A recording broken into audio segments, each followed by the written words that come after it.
નવા લાઇસન્સિંગ કરારથી ગ્લેનમાર્કમાં લગભગ આજે 15% ઉછાળો જોવા મળ્યો છે. એક નવા લાઈફ ટાઈમ હાઈ આ સ્ટોકે બનાવ્યા છે. કંપનીએ ABB સાથે $70 કરોડ લાઇસન્સિંગ કરાર કર્યા છે અને સાથે બ્રોકરેજ રિપોર્ટ પણ જાહેર થયા છે. શું છે વિગત જાણીએ સહયોગી તૃપ્તિ કપૂરિયા પાસેથી. જી તૃપ્તિ, જણાવો શું ગ્લેનમાર્કને લઈને ખાસ આજે સમાચાર? આજે સવારથી જોઈ રહ્યા છે કે ગ્લેનમાર્ક ફાર્મા જે એક સારી રેલી આપણને જોવા મળી રહી છે. ઓલ ટાઈમ હાઈપર કાઉન્ટર આપણને પહોંચતા જોવા મળ્યું છે. 15%ની અત્યારે આપણે શાનદાર તેજી અહીંયા જોઈ રહ્યા છે. ખાસ કરીને કંપનીએ જે કરાર કર્યા છે તેની ઇમ્પેક્ટ અત્યારે જે કાઉન્ટર પર જોવા મળી છે. ખાસ કરીને ગ્લેનમાર્ક ફાર્માની સબસિડરી કંપની IGL જે છે તેમને ABB સાથે અહીંયા કરાર કર્યા છે, જે એક US બેઝ કંપની છે અને તે ખાસ કરીને દવાની મેન્યુફેક્ચરિંગ કંપની તરીકે જાણીતી છે, જેને ખાસ કરીને કેન્સરની દવાના ડેવલપમેન્ટ અને સેલ્સ માટે તેમને અહીંયા કરાર કર્યા છે. અને આ ISB 2001 દવા માટે લગભગ તેમને $70 કરોડ લાઇસન્સિંગ કરાર અહીંયા કંપનીએ કર્યા છે. એટલું નહીં, આ $125 કરોડ સુધીના તેમને માઇલસ્ટોન્સ આધારિત પૂરા પેમેન્ટ જે છે અહીંયા થશે તેવી પણ અહીંયા એક આપણી સમક્ષ અહીંયા રિપોર્ટ્સ આપણી સમક્ષ આવતો જોવા મળ્યો છે. તે સાથે ભારત ઇમર્જિંગ માર્કેટનું લાઇસન્સિંગ જે છે તે લાઇસન્સ એક ગ્લેનમાર્ક ફાર્મા પાસે રહેશે. એટલે ખૂબ જ એક પોઝિટિવ ઇમ્પેક્ટ જે છે આ કરાર બાદ આપણને જોવા મળ્યો છે. ત્યાં બ્રોકરેજ રિપોર્ટ પણ ખાસ કરીને ગ્લેનમાર્ક ફાર્માને સપોર્ટ આપતા હોય તેવું લાગી રહ્યું છે. ખાસ કરીને મોતીલાલ ઓસવાલની અગર જો વાત કરશું, બાય રેટિંગ્સ છે, HSBC તરફથી પણ ખરીદારીની સલાહ છે. મોતીલાલે 2430ના ટાર્ગેટ આપ્યા છે, ત્યાં HSBC 2275ના ટાર્ગેટ્સ તેમને આપ્યા છે. પરંતુ મોતીલાલ ઓસવાલનો રિપોર્ટ શું કહી રહ્યા છે તેના પર ફોકસ કરીએ. તેમનું કહેવું છે કે ખાસ કરીને ABB સાથે ISB 2001ના કરાર જે છે ખૂબ જ અગત્યના છે અને આ ડીલથી કેન્સર સેગમેન્ટ એક મજબૂતી મળી શકે છે. એટલું જ નહીં, કેટલાક છેલ્લા વર્ષોમાં દેવામાં એક ઘટાડો જે છે કંપનીનો નોંધપાત્ર અહીંયા જોવા મળ્યો છે અને યુએસમાં કંપનીનું પ્રોડક્ટ પાઇપલાઇન જે છે તે પણ ખૂબ જ એક મજબૂત જોવા મળ્યું છે.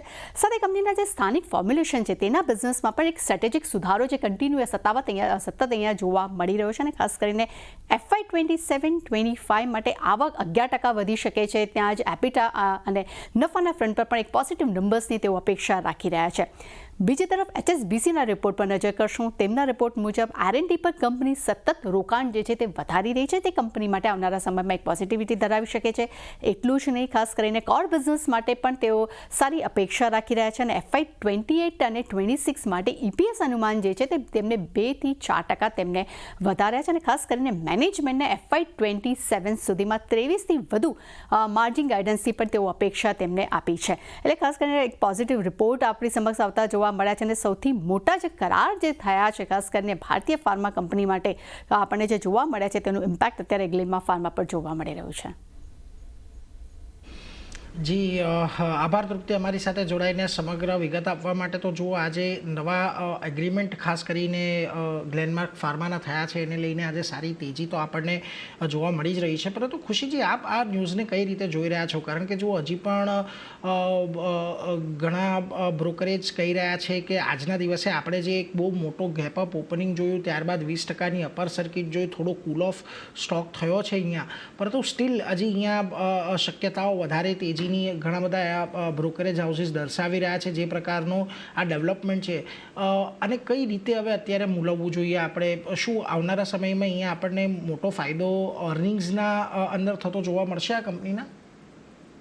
તો ઓબ્વિયસલી અગર આપણે જોશું, હમણાં ગ્લેનમાર્ક ફાર્માને બહુ સારી એવી પોઝિટિવ ન્યૂઝ આપણને આવવામાં આવી છે. અગ્રીમેન્ટ જે લાઇસન્સિંગ એ લોકોનું આવ્યું છે આ ડીલથી, કેમ કે આ એ લોકોનું જે હમણાં ફેઝ 1માં છે, હમણાં આપણે જોશું એ લોકોનું જે કેન્સરની દવા જે છે, પણ અગર આ સક્સેસફુલ થઈ જશે આ વાળા ફેઝથી, તો આ કંપનીને બહુ સારી રીતે ફાયદો થશે. કેમ કે કંપનીને જે રોયલ્ટીઝ એમાંથી મળવાની છે એ બહુ સારા એવા ખાસા એવા અમાઉન્ટની કંપનીને એમાંથી રોયલ્ટી મળી શકે છે.